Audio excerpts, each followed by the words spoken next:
G'day, how you going there, guys, and welcome. It's Brand here from Hold Your Own, getting back to you with a few of the questions from our Q&A post that we've recently put out.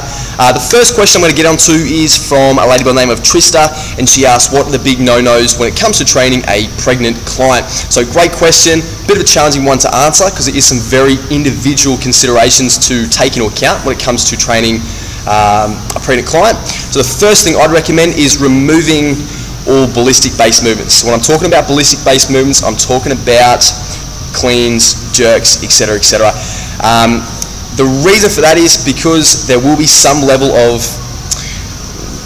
laxity in connective tissue due to the secretion of a protein-based hormone called relaxin, and that's released to help facilitate some of the dramatic postural change associated with pregnancy. Okay, so it's definitely something to take into account because there will be a level of joint instability associated with that.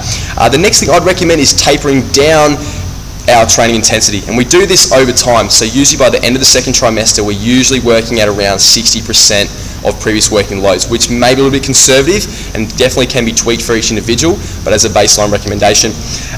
The next thing we're going to look to remove is the Valsalva maneuver. Right, so that is, we're referring to that holding of air or holding that breath that we do in our major lifts, which is of course super productive when it comes to creating more stability and enhancing power development, but of course there is a big increment in blood pressure associated with that, in which case we will look to avoid that through pregnancy as it may be counterproductive.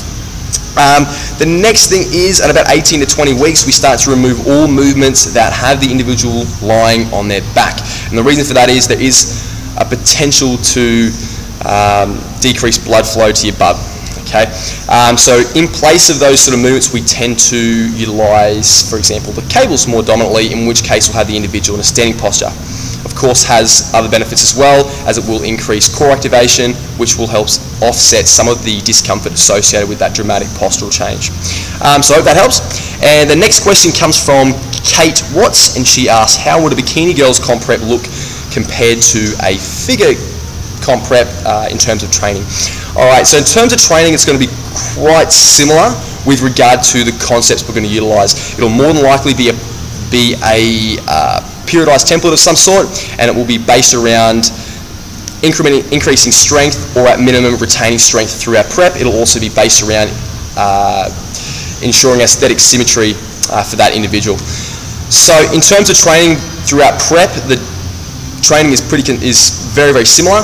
Nutritionally, when it comes to mapping out a prep, it'll be quite different because, of course, the level of conditioning required to be competitive between a bikini athlete and a figure athlete will be vastly different. So I hope that helps. The last question I'm going to get to comes from Oliver Purton, and he asks about deload. Is there a right and a wrong way to do them? And he gives a few examples there.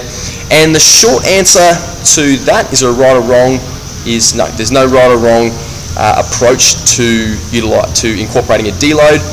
A deload is really there to facilitate recovery. So recovery of muscle tissue, recovery of connective tissue, and of course CNS recovery. So there's multiple ways you can go about it. Oliver gave a few examples. What do you recommend? Reducing volume, keeping intensity the same, or reducing both volume and intensity for the week, etc., etc., etc. Like I said, there's no right or wrong. It really comes down to what the previous training block you've just come off was. So if you've came off a block that is high intensity and low volume, then there's no real need to decrease volume, is there? In place of that, we'd probably decrease intensity. Okay, so I hope that helps. Thanks for tuning in, guys, and keep an eye on our Facebook page. We've got some very exciting things coming up. Have a great one, guys. Cheers.